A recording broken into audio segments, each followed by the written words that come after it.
went around one by one and asked, and started with the internal audit department, and we said, trusted advisor, collaborating, being genuine, being responsive, authentic, all of these words, a partner. And then as it went around the room, the message or the responses were quite different. This episode is brought to you by Greenskies Analytics, an audit analytics service provider that works with internal audit departments that have data analysts and are still frustrated with trying to make analytics actually work, aren't getting the expected ROI, who can't break through the communication barrier between the analysts and the audit team, and those that need experienced direction for an audit analytics strategy and process. Those that feel like they've wasted time and money on trainings, aren't getting the value they want, not prioritizing the highest risk areas for the organizations, or have projects that seemingly never get completed. Do you deal with any of that? If you do, go to the show notes of this episode and click the Greenskies Analytics link, or go to greenskiesanalytics.com to schedule a call and understand how Greenskies Analytics makes analytics actually work for internal audit. Hello, everyone, and welcome to another episode of the Audit Podcast. I'm your host, Trent Russell. Today, we have Sanjay Vadlamani on the show. He's a director in internal audit. And this really wasn't even going to be a podcast episode. I just happened to be talking to Sanjay. He told me this story, and I went, pretty good story. Told me another story, and I thought, it's a good story, too. His third story, and I went, all right, let's just stop with the stories, and let's record those at a later date. And so that's what we're going to talk about. So one is, if you recall Dr. Hernan's episode and the book that he recently published, Sanjay had that real-life story that Dr. Hernan speaks to. The other one's just a pretty interesting fraud story, and everybody loves fraud stories, and so I wanted to get that one also. And then the other one is the trust story, is what we referred to it as. And I don't know if you actually do what we talk about in the episode, or if you would do it, or if I would even recommend it. But if nothing else, I think it would be a thought exercise to consider for yourself, if you're an internal audit leader or otherwise, but then also as a group, think about applying this story. If you said, hey, if we did this in practice, what do you think the response that we would get would be? And so I think it was super interesting. With that, here we go. What is in either your internet browsing history or your ChatGPT history? My internet browsing history, I think it's pretty much based on like current events. So it's the EU passing the AI regulation, ESG, and the NIST 2.0 framework. And what's always kind of been on my mind, and I've always been pinging, it's in conducting audits when the internal audit team are fully remote, and how can we be successful? Got it. Okay, that's interesting. Is there anything from that last piece that you've learned that you could share, like a quick tip before we jump into this? It's engagement. Creating engagement from the very beginning of the onboarding process. When the teams are 100% remote and you really don't have that opportunity to connect physically, you really need to be genuine, and it needs to be constant, and it can't always be work related. Yep. And it's a fine balance, but I haven't gotten there. Okay, perfect. All right. So now to the topics at hand. So when you and I first started talking, for those that don't know, maybe some unnecessary background, we were just kind of hanging out and talking internal audit and all that kind of good stuff. And the more you talked, you just started sharing these stories. And I would go, oh, that's a really good story. That's a really good story. And so 40 minutes in, I said, hey, let's just stop, and we should probably just record this as a podcast. And so that's where we are. The listeners probably already know you also have this very soothing voice that it sounds like you read Audible books, like out loud, and people record your voice and use those. So you also just have a good storytelling voice. So with all that said, one of the stories that you had mentioned, so Dr. Hernan was on a few weeks ago, and his latest book is this novel, and it's about an internal audit department that's kind of at risk of being outsourced. And so that you would basically said, yeah, I've seen the real life story of that also. And so with nothing else to preface this with, I'm going to hand it over to you and just have you tell us a story, Sanjay. And so, based off Dr. Herman's book and, using the outsourcing as preface, what came to mind and what always comes to mind is having alignment, providing, always having value, being able to have value, trust. Trust is a two-way street, and listening, open door. All of these are just buzzwords, but they mean a lot.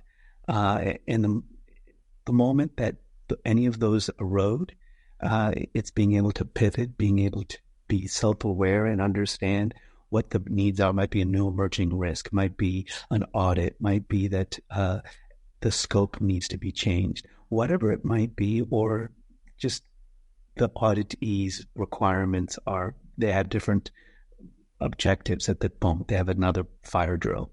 It's all of these little things matter in the end. They kind of build up.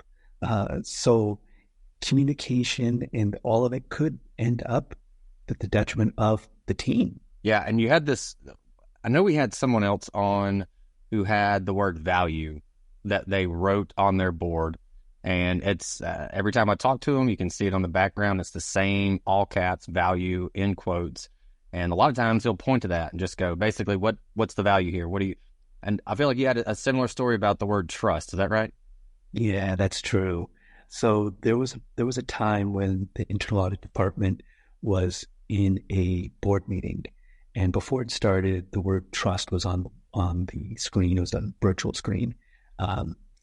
And I looked at it and didn't understand. I was listening, just watched it. And soon what purpose was to get everyone's input. Went around one by one and asked, and started with the internal audit department, and we said, trusted advisor, collaborating, being genuine, being responsive, authentic, all of these words, a partner. And then as it went around the room, the message or the responses were quite different. It was misalignment. It was distrust. It was disappointment. And these words resonated, and it kept going. They didn't get into specifics, but those words alone mattered on internal audits, lack of awareness of if something went awry to come to this point, and bring it back to Dr. Herman. And it's the misalignment, it's the trust, it's the lack of somewhere along lines, the value. Was it too much on regulatory compliance audits? Was it not focusing on, was it going too deep in one operational audit and focusing on one leader? And he felt, or this particular leader felt, that his business unit was being overly scrutinized. I don't know. But it was the lack of reaching out behind closed doors and one-on-one and asking these, just, I think, as a friend, questions. Hey, what are you thinking? This is our scope. This is this. Even though you've already done it, the kickoff meeting, the deliverables, the updates, people's perceptions change when they're talking to others. So this was the word trust was written by the audit department, and it was what is your perception, hey, rest of the organization relative to trust and internal audit? That's right. So it was written by a board member, the audit committee member. And then what was the change that resulted in that? It was a slow erosion of trust, and it just went downhill. It was at that point, I think it was really unfortunate, because what had transpired to that point, I don't think could have been corrected. The solution may have, there were little wins here and there, system implementation. Yep, we nailed it. Doing investigation, spot on. These little wins, but the overarching charter What's the mission for the year? What were the planned objectives? That was, I think, needed to be addressed again, and kind of like a kumbaya moment of everyone coming to the table and saying, "Hey, we just own up to what the group didn't do, and saying, hey, let's just do a restart." So I love that trust story. And the first time you told me, I got chills to think about the perception that Audit had and how that was being seen by the rest of the organization.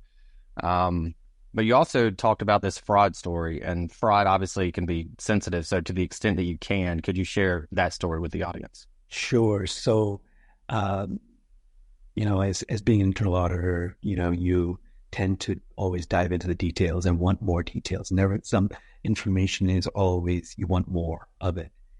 And sometimes I go and look for, if there's a product and see, oh, is this product on the internet? Mm-hmm. Is it being sold on the internet? It's on Craigslist or various places. And I looked on eBay, and I saw a different permutation of it, not that specific model. Looked and found that model was actually in the, we'll call it the inventory, in the catalog. Opened up, made me say, as internal auditors typically do, what if? What else could go wrong? How big is this? What is the impact? Because if it's one, what's the total? How many occurrences?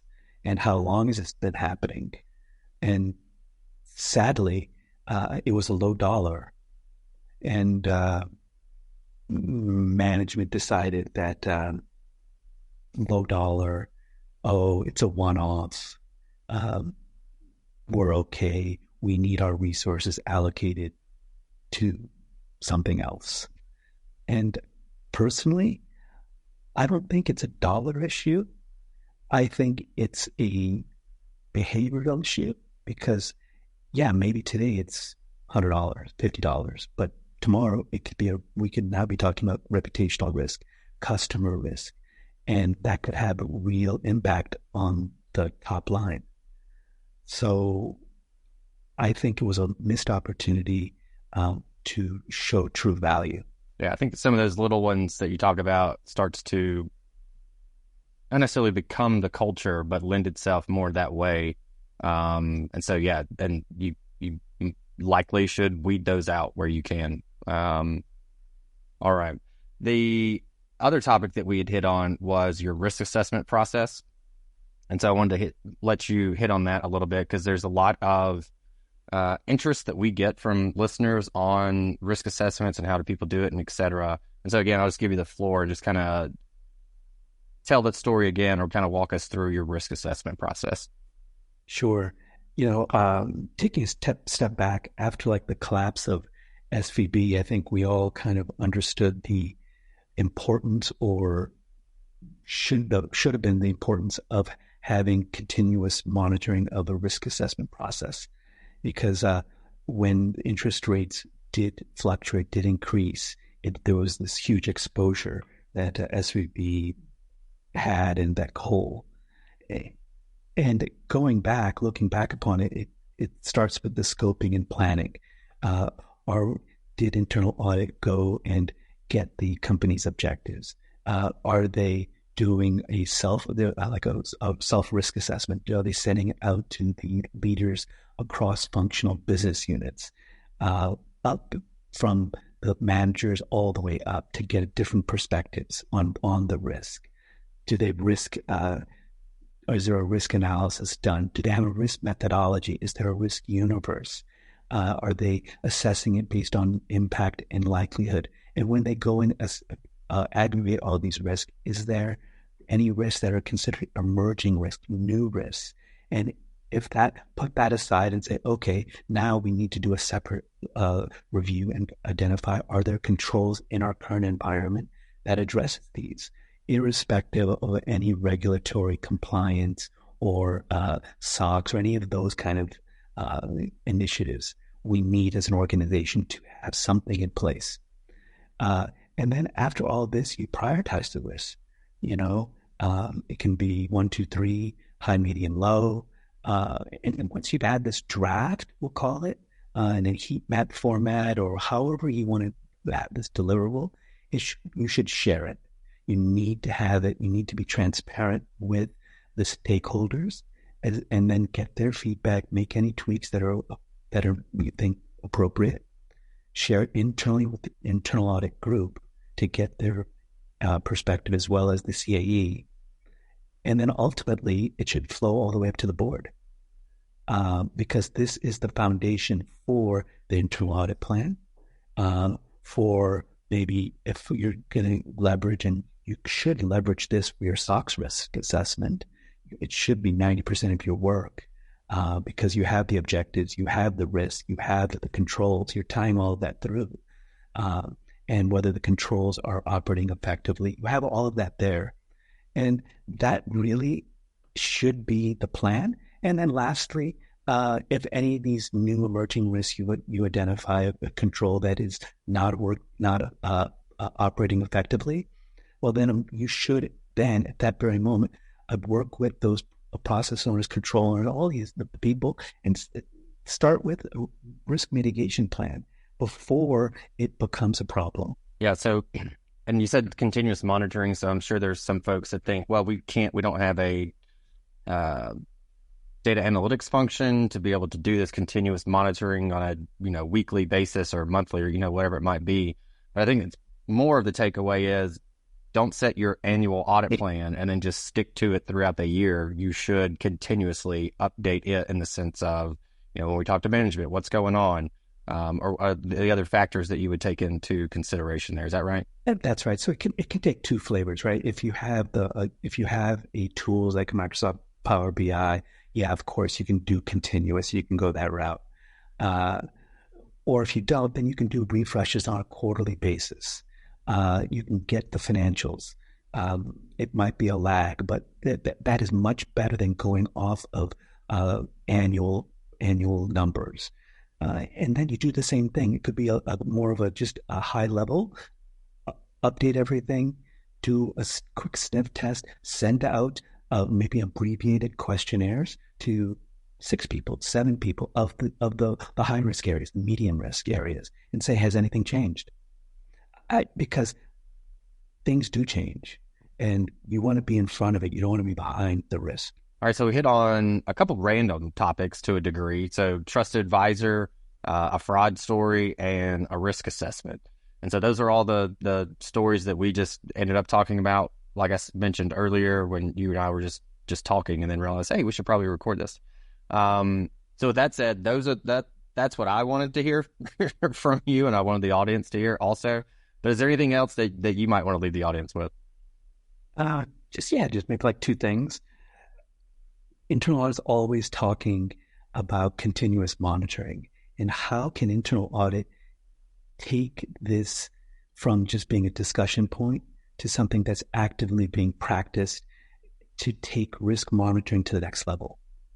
And I understand that there's constraints with dollars, and resources, but there has to be a solution that will incrementally increase and make, because ultimately we will be able to provide more value. And, as the former governor of Rhode Island said, Lincoln Chafee, trust is built with consistency. Hey everyone, thank you very much for listening to this episode of the Audit Podcast. Whatever platform you're listening on right now, I'm sure there's a subscribe button somewhere, so please hit the subscribe button there. If you're listening through iTunes or Spotify, feel free to go give us that 5-star rating. It only took me about 16 seconds to give myself a 5-star review, and it really helps to get future guests to come on the show, so we'd really appreciate that. Lastly, be sure to check out the show notes and follow us on all our social media channels on Instagram, on LinkedIn, and on TikTok. Also, if interested, please sign up for our weekly newsletter from the Audit Podcast. Thank you all. Have a great one.